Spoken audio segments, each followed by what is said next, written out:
Well, Russia has dominated the early months of the Trump administration. Syria is the issue of the moment, but closer to home, there are those ongoing investigations into the Russian cyber attack on the U.S. presidential election.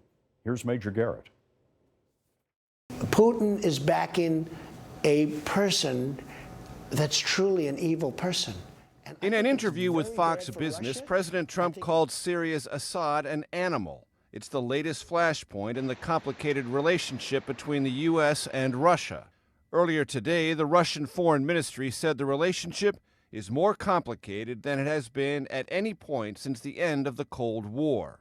Complicated because of Syria, Russian aggression in Ukraine, and also because of multiple U.S. investigations into Russian meddling in the 2016 election. Well, I had nothing to do with it. I have nothing to do with Russia. I told you. I have no deals there.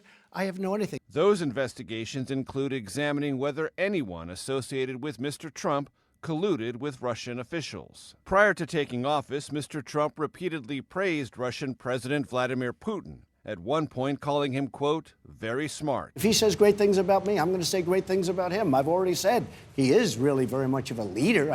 Yet Putin may not meet with Secretary of State Rex Tillerson in Moscow tomorrow, even though Putin once bestowed an order of friendship on the former Exxon CEO. White House spokesman Sean Spicer said the face-to-face was not necessary. That he can convey his sentiments and thoughts of the United States to the foreign minister. Would the history of Putin meeting with Kerry and previous secretaries of state influence the president's judgment on that? I'm not going to, we're not there yet. White House rhetoric on Russia has toughened, but Scott, a thread running through it is that rhetoric ought to establish that there were no connections between Russia, the Trump campaign, and the Trump transition. Now, that's a point often made here at the White House, but it is far from proven. Major Garrett for us tonight. Major, thank you.